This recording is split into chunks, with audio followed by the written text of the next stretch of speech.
Aí uma pessoa falou, uma pessoa perguntou se eu faço constelação individual online. Mais de uma pessoa perguntou, né? Ah, funciona a constelação online? Faço e faço muito.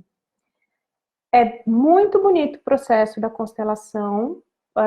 Primeiro de tudo, né? A constelação em grupo é que quando a gente usa os representantes são pessoas que estão, então, representando pessoas do nosso sistema e percebem, sentem no corpo sensações, trazem no corpo sensações, trazem no corpo sentimentos, e falar, eu olho para aquela pessoa, eu tenho raiva, eu estou nesse lugar aqui, eu estou desconfortável, eu não me sinto conectado com ninguém. Enfim, no grupo as pessoas trazem o que elas sentem. Aí o outro passo são os bonecos. Os bonecos, quando a gente faz a constelação com os bonecos não falam, não se mexem, mas a gente sente nos bonecos. A gente faz uma leitura de olhar para os bonecos e falar, poxa, esse boneco não é bem aqui o lugar dele, ele tem que estar mais distante, ou ele tem que estar perto, ou ele tem que deitar, ou tem que virar. Enfim, a gente faz a leitura. Tanto eu que estou conduzindo o processo, quanto a pessoa que está sendo constelada, ela pode ler tanto quanto eu. Por quê? Porque a informação está no campo.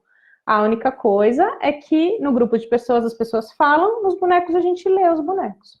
Quando a gente faz esse processo com os bonecos, já é um passo para a gente fazer o processo online.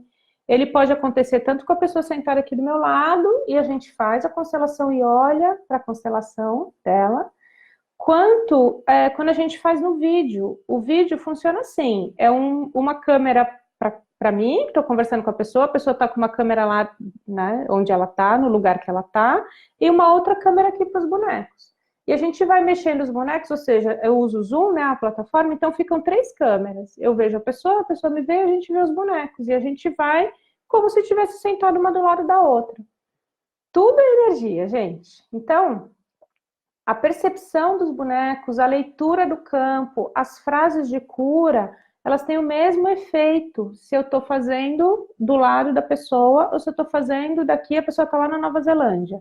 Eu vivo falando isso, né? Já atendi pessoas no Japão, Nova Zelândia, Austrália, Estados Unidos, e também em São Paulo, mais distante, né? Às vezes interior de São Paulo, ou mesmo na cidade de São Paulo, que a pessoa não pode se deslocar.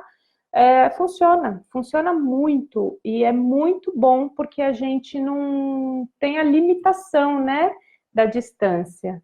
A gente pode fazer e a gente pode chegar nos mesmos resultados, a gente pode olhar para o essencial, olhar para a imagem, olhar, assim, a gente tem realmente os mesmos resultados de fazer a constelação lá que eu estava falando, o primeiro exemplo da constelação em grupo, tá bom? Presencial em grupo. Uma pessoa colocou aqui, eu sou consteladora e eu sinto um chamado para atuar só com doenças. O que você acha?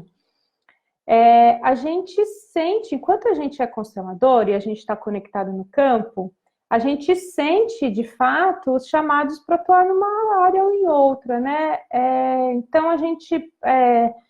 Uma coisa também, o Bert fala bastante isso, assim, enquanto a gente não mergulha na constelação, se eu sou consteladora, eu só uso a constelação para olhar para as questões dos outros, eu não olho para mim, eu não consigo fazer um trabalho tão profundo quanto se eu me envolvo nele.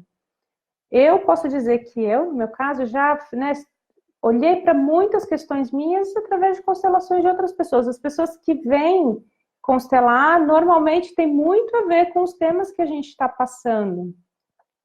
Então, se, né, essa pessoa colocou aqui que tem esse chamado para atuar com doenças, a gente tem que seguir, sim. Agora, também uma questão importante é essa, assim, né? A gente começa uma constelação, que pode ser de uma doença, mas ela vai levar para um lado específico do pai, ou da mãe, ou da infância. Normalmente tem a ver com questões da infância, as doenças, né? Então, a gente não pode falar, eu só vou fazer isso, né? Depende, a constelação se abre para outro caminho e a gente tem que estar aberto. E, de novo, a gente tem que estudar muito as ordens do amor, muito as leis sistêmicas, muito Bert Hellinger, para saber, de fato, né? Para conduzir muito bem esse trabalho. É um trabalho muito sério, muito profundo. Quando a gente faz a constelação, como eu estava dizendo, né? A gente olha profundamente as questões, as pessoas saem muito realmente mexidas. Então, é um trabalho muito sério, você precisa ter segurança do que você está fazendo. Então, independente de como você vai atuar, né, é a segurança que é importante, né, você saber que esse é o seu papel. Depois da sua formação em constelação, você já se sentiu preparada para iniciar os atendimentos? Aí ela complementou, os atendimentos individuais. Gente, se eu disser que eu já estava antes de me formar, eu comecei, a gente sente mesmo quando a gente está preparado. A gente sente quando a gente está preparado. Tem muitas pessoas que fazem o curso comigo que já são consteladores e que ainda não se sentem preparados em atender, e que como o curso tem muita prática, né, eu proponho muitos exercícios e muita troca, né, a gente forma duplas e as pessoas vão fazendo, e tem as aulas lá mensais também, então a gente acaba entrando muito na prática, a pessoa vai adquirindo a segurança para fazer o atendimento. Eu, enquanto estava na minha formação, eu comecei a atender os colegas, né, da própria formação, a gente trocava constelações ali, mas o que a gente precisa mesmo é sentir, ter segurança para conduzir, tá bom? Então, ela perguntou se eu já me sentia preparada depois, eu estou dizendo que até antes. Uma pessoa perguntou sobre casal, falar sobre constelação de casal. É tão bonito quando o casal vai fazer a constelação e a gente vê que assim os dois estão muito dispostos a olharem para o que funciona e não funciona no relacionamento.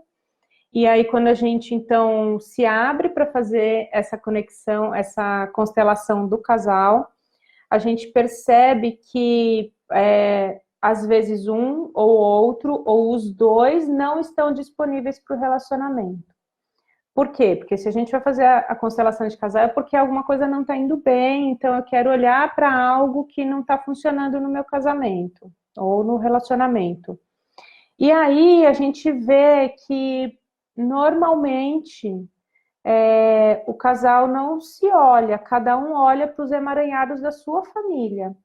E aí, às vezes, um está disponível para o relacionamento sim, mas o outro não está. Então, um está segurando as pontas do casamento, enquanto o outro está xingando ele, dizendo que ele não está aqui, não está. Mas no fundo, às vezes, a questão é com a gente, da gente não estar disponível para o relacionamento, por quê? Porque a gente está emaranhado nas questões da nossa família. Muitos casamentos que não dão certo tem a ver com os nossos emaranhados da nossa família. E aí a gente não está disponível para o casamento, e aí começa, né, a um culpar o outro pelas coisas não darem certo. O que a gente sempre tem que olhar é para nós, o quanto a gente está dentro daquele casamento, dentro daquele relacionamento, ou a gente está dentro do casamento dos nossos pais ou dos nossos avós, a gente está emaranhado com outras questões, né? Se a gente puder, às vezes, fazer uma constelação e entender e se libertar dos emaranhados do nosso sistema para poder, de fato, viver o nosso relacionamento, é muito bom, tá?